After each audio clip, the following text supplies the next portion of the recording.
Buddy probably eats all the noodles at the fucking kung fu restaurant.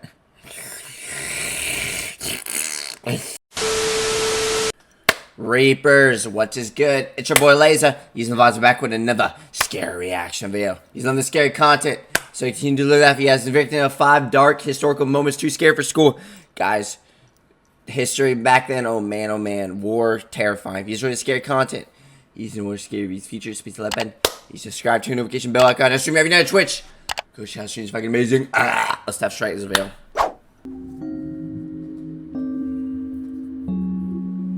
Here we go. Depending on which country you went to school in, your history classes may have been a little bit different from those on the other side of the world. Studying we learned dumbass shit. history allows us to examine how modern society came to be and allows us to make better decisions for the future based on the past. Number 5. The Vietnam War polarized the US and had a lasting impact on political policies and the counterculture movement. The US's involvement in Vietnam came with both heavy backlash and strong support, and the war itself has been immortalized in books. It's just something about war, man. War is so fucking terrifying. Just like the idea behind it, like just the whole thing on it, like terrifying, bro. Films and documentaries. However, there is a dark history behind the selection of certain units that were sent to the front lines. At the start of the conflict, men were signing up in droves to fight for their country and to protect the West from the perceived threat of communism. As the years passed, the US government began thinking of new ways to boost the number of troops and started by lowering the score needed to be taken as a recruit. The score was lowered to just 10 points. That buddy's smoking his ops pack on the field, bro. On death field. Smoking the ops pack, bitch. Bro, this is gotta be like one of the hardest. I swear, bro, war photos go so damn hard. This shit, bro.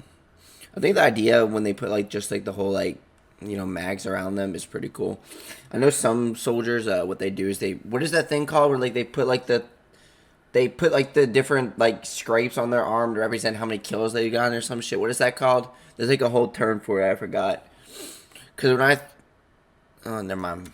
Meaning that fewer recruits would be filtered out of the selection process. The new selection process meant that those who had previously not been fit for service were now being recruited in droves.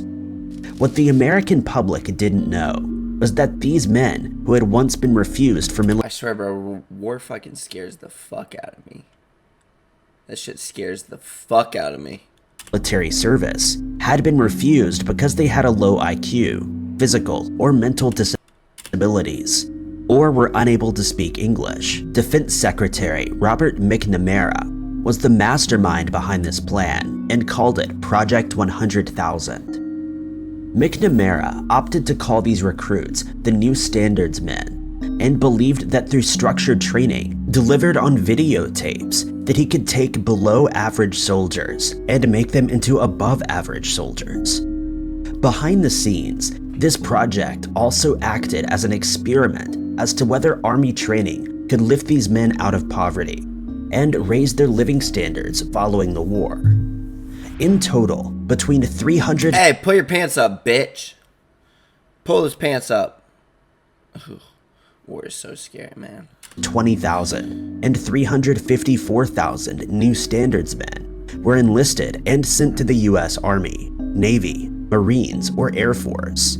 A disproportionate amount of these men lost their lives compared to the quote-unquote normal soldiers in other regiments, and there was no evidence to suggest that the New Standards men were any better off than before they had joined the armed forces.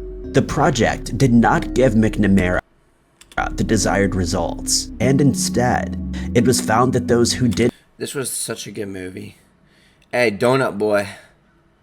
Motherfucker ate a donut. Is this the guy that ate the donut? Is this the guy that was obsessed with the donuts, bro? And then he went blah in the fucking bathroom. And then he killed this fucker. No, he killed this fucker and then he went blah. In return, had a harder time than normal soldiers. When these men returned home, they did not adjust well This to movie was so dark, bro. civilian life and had higher rates of divorce and mental health issues compared to their normal counterparts. Many of them struggled to either find work or hold down a job, and earned significantly less than their peers. When this project was uncovered, historians called it one of the darkest moments in US history. Many of them criticized McNamara and claimed that these men had been sent into Vietnam to boost numbers, and that McNamara had never intended to try to better the lives of these men. During their service, the men were promised that they would be taught a trade. However, when the war ended, they were sent home and simply forgotten. Ooh, war, man. Yeah, just the idea like your family members going on the field, bro. Someone close, you know, is sent to war. You never see them again. Or like your close buddies, bro. Traumatizing, bro. I swear, dude. I think war's just. I think war might like. I'm gonna be for real. Like fucking war is just straight horror, literally. Like just categorize it. Categorize it. I can't pronounce it. Just pronounce it as fucking horror in the genre, literally. Number 4. The dropping of the atom bombs on Hiroshima and Nagasaki in 1945 is by far one of the scariest moments in human history. The events leading up to this moment are widely taught in schools throughout the world, but what is seldom taught are the after effects and what happened to the thousands of people whose lives were changed in an instant. It's a widely known fact that the events at Nagasaki and Hiroshima dramatically changed the landscape of these cities.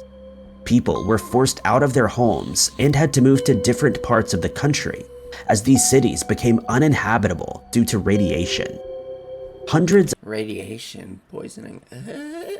upon thousands of people were injured, with some people succumbing to their wounds. I swear, bro. Like in the future, you know my Scythe Boy gear. That's literally my trademark gear. Like just the mask with the red eyes and the black leather jacket. That's literally gonna be my like main outfit. Like in most of my photos I post on like social media. But it's like I already know I'm gonna post a picture like of me at like some war site, bro, and it's just gonna be me rolling the scythe, bro. It's gonna be like probably the darkest but craziest like hardest picture ever taken, bro. Like I'm just gonna take it as some like abandoned like I don't know fucking war site, bro, and I'm just like standing on top. I don't know. I'm like in some field, bro, and like there's like a building like this behind me, bro. I'm just imagining it's in black and white, bro. Dude, I already know I'm gonna like every picture I take is gonna be historical as fuck. Like I know a lot of pictures that I take are just never gonna age, literally. Like it's gonna be like it's just gonna represent like it's literally gonna be a part of history. Like it's not just greatness, like it's history. I'm literally going after history. Like I'm literally in the process of like if you're new to my channel, like if you're just stumbling across me and have no idea what the fuck I'm talking about, I'm basically in the process of doing a goddamn world takeover, and I'm literally gonna prove to everyone there's nothing you can't do in life. I'm literally gonna. I'm crazy enough to think that I'm gonna change the world, and I'm going to change the world.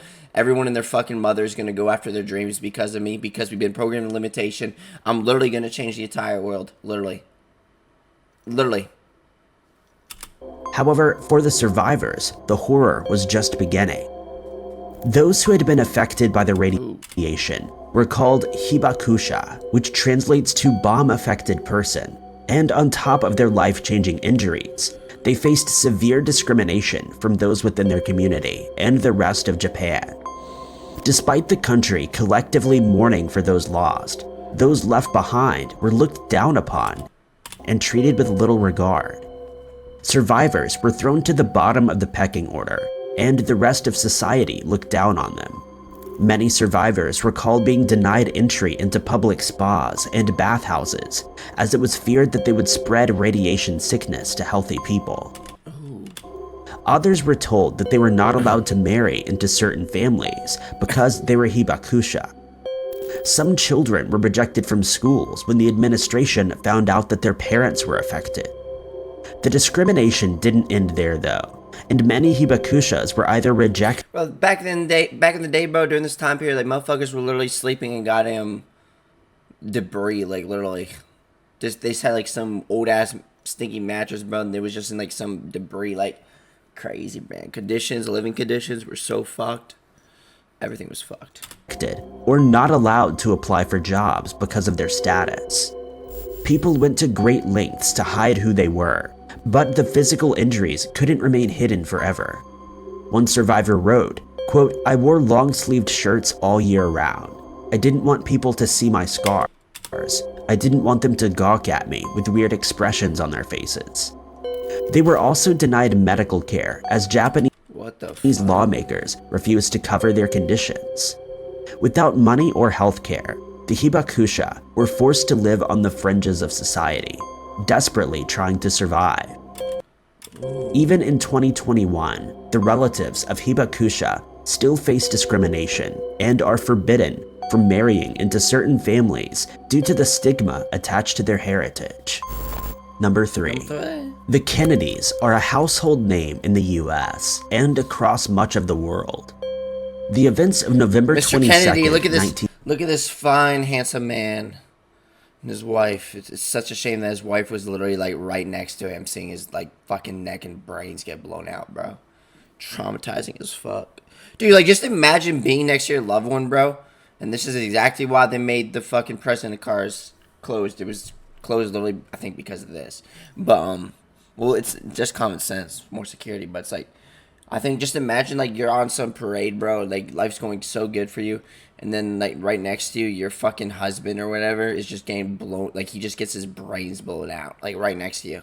Like, the trauma, bro, like some people just wouldn't be able to recover from that. Like, just witnessing someone die next to you. Like, personally, if that was me, like, I don't know if I'd be able to recover from that, no. 1963 have permanently embedded themselves into American history, and it remains one of the most controversial events in recent history. Behind the scandals and the so-called Kennedy curse, there is a story that lurks in the shadows about a woman that is often dubbed the Forgotten Kennedy. Rosemary Kennedy was born on September 13th, 1918. 1918? Ooh. And was the third child of Joseph and Rose Kennedy. Rosemary's birth was a difficult one. The doctor, who was supposed to be helping with the delivery, arrived late, and as a result, the Kennedys had to rely on a single nurse to help them bring their first daughter into the world. There were a few complications, and Rosemary was starved of oxygen, causing her to be born with an impairment. Bro, completely random, but oh my god, man. I swear, as you start to get older, your facial hair starts growing in, like, fast and fast. Like, I just shaved. Like, I'm already growing a little beard right here. Fuck that. I'm only 21, bro. I'm gonna turn 22 soon. But, damn. Dude, I'm gonna be for real, like, because I do, stress, man. Stress makes you age, like, faster, believe it or not. Like, I look like I'm 21, but I look like I'm, like, fucking, like, 26-ish right now. I hate that. Damn. The Kennedys knew that this would bring great shame upon their family and did everything they could to conceal Rosemary's disability.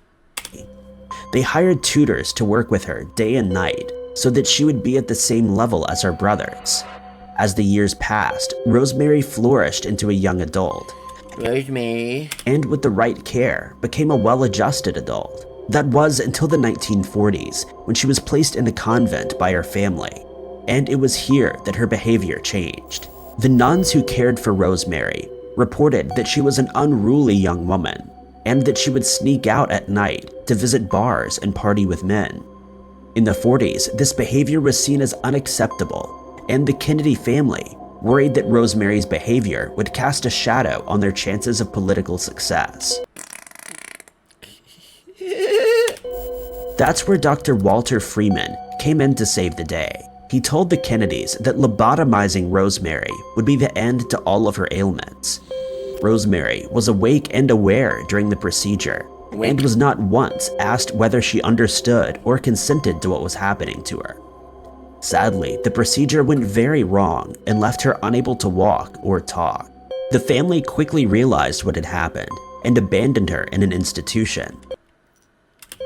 For over 20 years, no one visited her, and the family were forbidden from talking about her.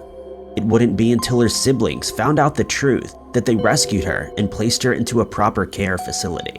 Number 2. Chinese history is rarely touched upon. Well, dude, So isn't this wall like literally like doesn't it go literally into like the ocean?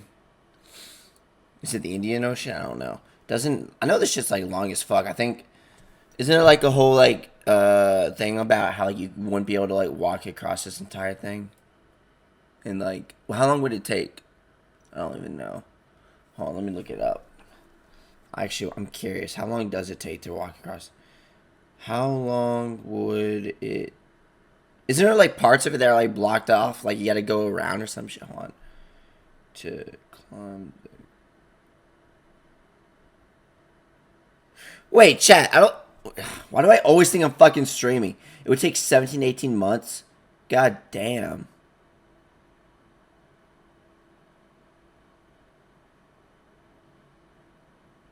$18 months? That's crazy. That's crazy. 18 months?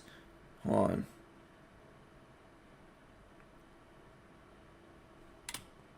In classrooms in the West, and it's unlikely that you will have heard of the first emperor of China. There's a creepy story behind the first emperor of China that is kept out of classrooms, and for good reason. Why you look like that? Qin Shi Huang, the leader of the Qin dynasty, carved out his place in the history books and became the first, but certainly not the last emperor of China. Qin had consolidated power by conquering all 6 states within China and declaring himself the new leader. The states had been at war with each other for years and were in no position to fight back against Qin's forces. Qin soon settled into his role of emperor and enjoyed the power that it gave him. Anyone who opposed him, or who he deemed to be an adversary, was removed from the picture. I just know this man smells like straight ass. He just looks like he smells like ass, bro. Look at him, bro. Look at him. Buddy probably eats all the noodles at the fucking Kung Fu restaurant.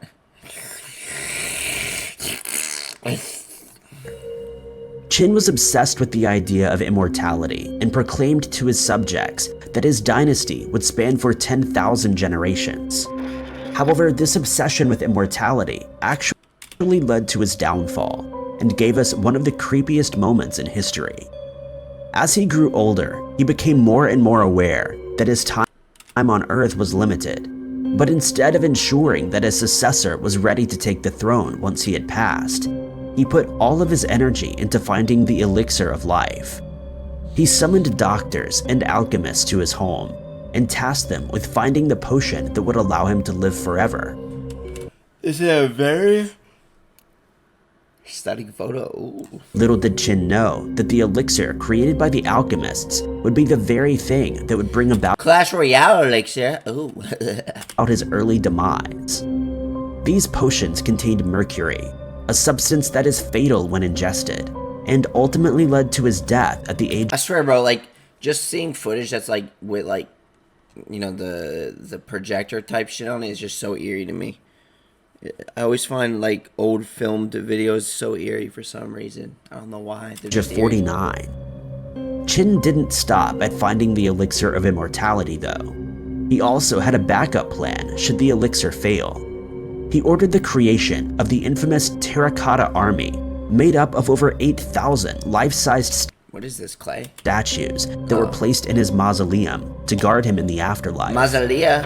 Qin's hunt for immortality sadly led him down the path to an early grave and left us with one of the strangest stories in history.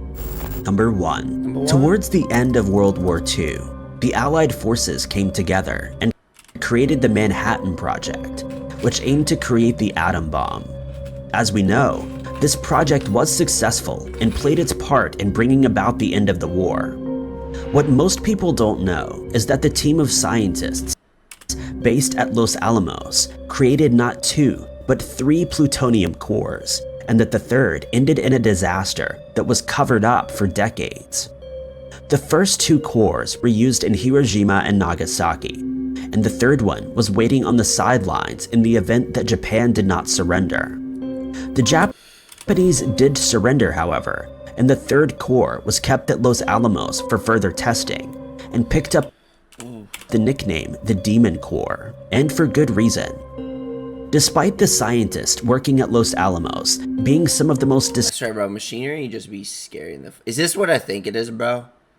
Is this that machine that, like, if you get stuck in it, it twirls you, like, around and round? Ooh, don't get me started with that shit.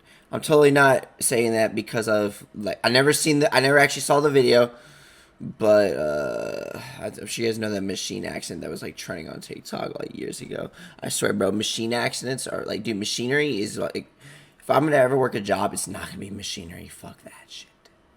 Fuck that shit. Distinguished in their fields, they still had little regard for health and safety. One of the researchers, Louis Slotin, decided to play around with the Demon Core and to push the limits of scientific discovery a little bit further.